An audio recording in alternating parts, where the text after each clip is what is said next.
24 hours until the big game tomorrow. Don't forget to get your mates to play for an extra chance at the win. But tonight, what a day in history, my HQT pies. This day in 1863, who got married? No, not Queen Victoria. Come on, that was 1840. Not Queen Victoria, it was P.T. Barnum's star Little People who tied the knot, Tom Thumb and Lavinia Warren. Now, these two brought a lot of joy to the world as entertainers, and then they found their own joy together in a union, and maybe you'll find yours tonight together with trivia. I'm Sharon Carpenter, and this is the one, the only HQ Trivia where big brains get big prizes. That's right. Now, the rules of this circus are thus: keep your eyes on the ball, answer 12 questions right, and you become the main event. Plus, you can MC all your friends at the big tent. How fun is that? Now, the card tonight has 750 cash clowns up for grabs. That's enough to see Cirque du Soleil in Vegas, Michael Jackson hologram included. Okay, players, it's about that time. Let's get ready to rumba. Q1. A person of inherited wealth is said to have been born with what in their mouth? Bronze knife, silver spoon, gold fork. Person of inherited wealth. What were they born with in their mouth? Well, babies will put anything in their mouths, right? So best hide those bronze knives. The posh chew toy we are looking for here is silver spoon. Of course, being born with a silver spoon in your mouth. 16,456 of you get the gold spoon here on Q1. Now, silver spoon is also a brand of sugar, though sticking that in your mouth is just going to make the dentist wealthy, not so much yourself. Q2, the name of which branch of science is shared by a bay in Australia? Zoology, botany, quantum physics. Which branch of science? Bay in Australia? What do you think? Well, an offshoot of biology is the branch of science that deals with branches themselves and plants and trees. It's botany. Botany is your winning answer here. 13,098 of you are on top. The rest of you are on the bottomy, sadly enough. Now, Botany Bay was the original landing site of Captain Cook, who sailed for a year and a half to get there. Suddenly that long-haul flight doesn't sound so bad, does it? And speaking of Oz, guys, who are your favorite exports from Oz? Tell me in the chat. Kylie Minogue, maybe Danny. In Excess, Silverchair, Chris Hemsworth. He's pretty handsome, isn't he? Neighbours, Home and Away. What do you think? I'm seeing some God of Thunder. Chris Hemsworth, of course. Handsome man there. Yeah, probably Australia's finest export, I'd go as far as to say. All right, good stuff. So let's focus again and move on to the next question. Oh, I'm seeing Thor, Peter Andre, and Hugh Jackman as well. All right, Q3. Which of these is not a Canary Island? Tenerife, Ibiza, Lanzarote. Tenerife, Ibiza, Lanzarote. Which one's not a Canary Island? 3 of Britain's favourite holiday destinations, but one of them is on the other side of Spain. Calm in the day, party all night.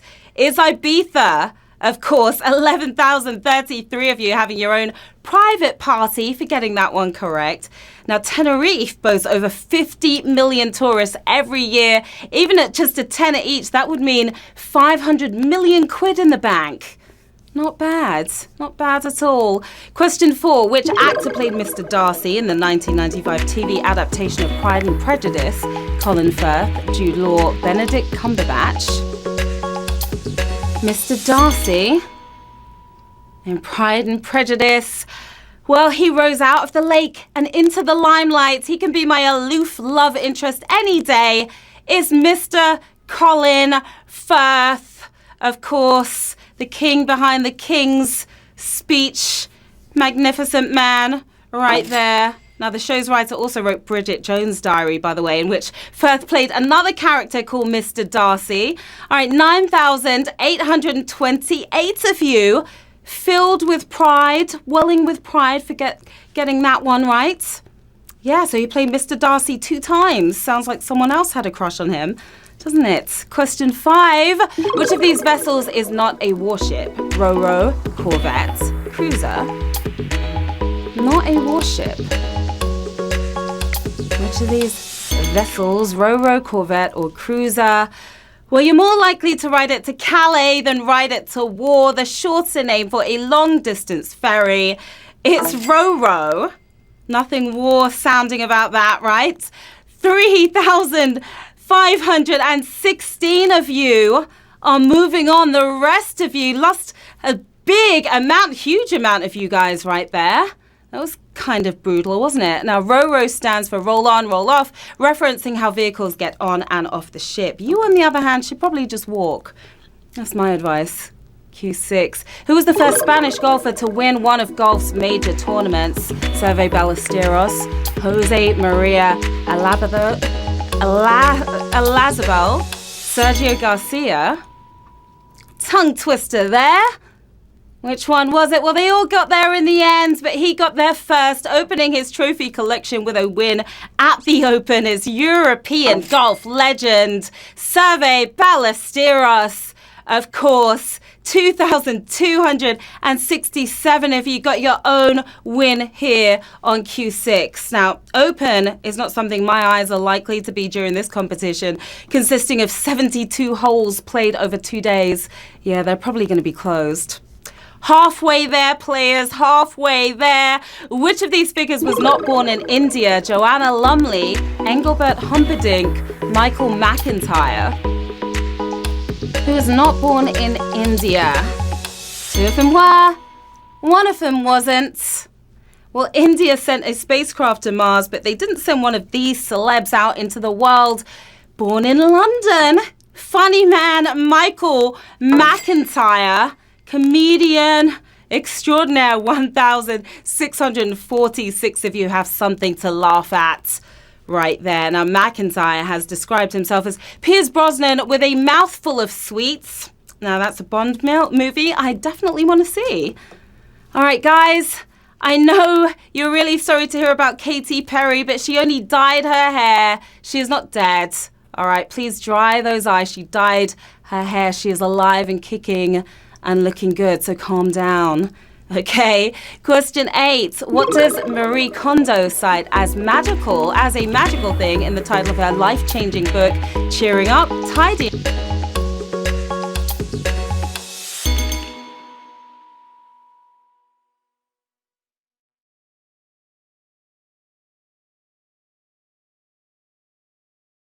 Jumpers away to save space. It's tidying up.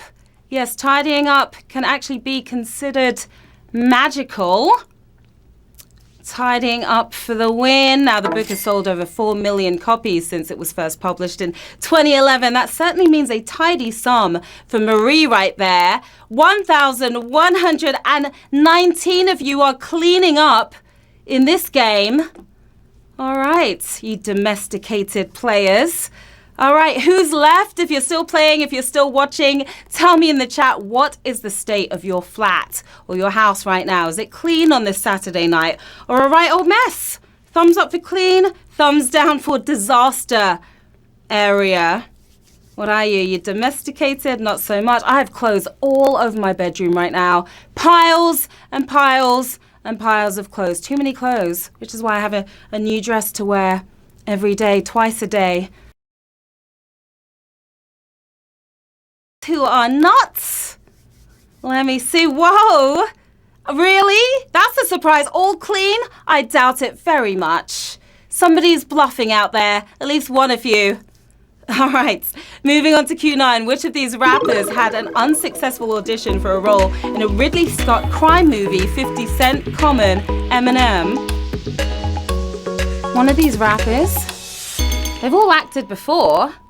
One of them wasn't so successful on this occasion, going for that role. Well, he loves his beats, but boy, was he beaten to this one. He's been shot 9 times, but not by Ridley. It's 50 Cent.